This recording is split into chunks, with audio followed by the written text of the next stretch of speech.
চলে গেলেন বাংলা চলচ্চিত্রের রঙিন নবাব খ্যাত বর্ষিয়ান অভিনেতা প্রবীর মিত্র। তার মৃত্যুতে ঢালিউড সহ সংস্কৃতি অঙ্গনে নেমে এসেছে শোকের ছায়া। রোববার রাত 10:15টার দিকে রাজধানীর একটি বেসরকারি হাসপাতালে শেষ নিঃশ্বাস ত্যাগ করেন তিনি। খবর শুনে সেখানে ছুটে যান স্বজন ও শুভানুধ্যায়ীরা। বাদ-জোহর ধর্মান্তরিত এই অভিনেতার জানাজা হবে এফডিসিতে। এরপর তাকে আজিমপুর কবরস্থানে দাফন করা হবে। চলে গেলেন বাংলা চলচ্চিত্রের রঙিন সিরাজউদ্দৌলা খ্যাত প্রবীর মিত্র। 81 বছর বয়সী প্রবীর মিত্র শারীরিক জটিলতা নিয়ে বেশ কিছুদিন ধরে হাসপাতালে ভর্তি ছিলেন।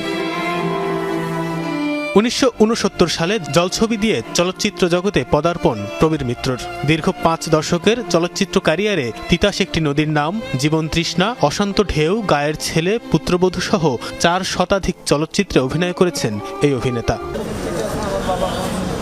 গুণী এই অভিনেতার মৃত্যুতে চলচ্চিত্র অঙ্গনে নেমে এসেছে শোকের ছায়া। শিল্পীর প্রস্থানের খবর পেয়ে হাসপাতালে ছুটে যান দীর্ঘদিনের সহকর্মীরা।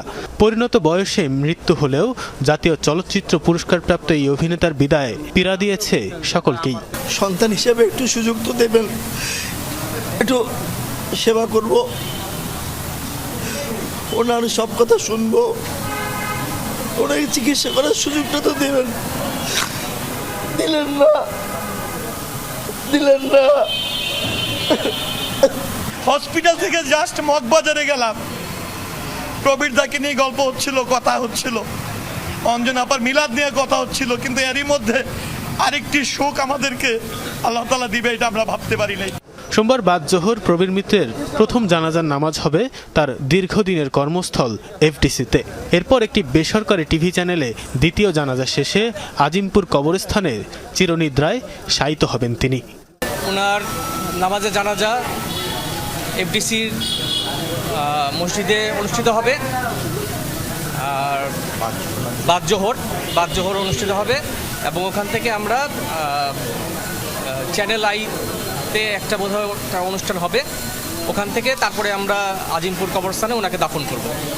আপনারা সবাই ওনার জন্য, ওনার রুহের মাগফিরাতের জন্য দোয়া করবেন। প্রবীর মিত্রের চলে যাওয়ায় বাংলা চলচ্চিত্রের ইতিহাসের একটি অধ্যায়ের পরিসমাপ্তি ঘটল।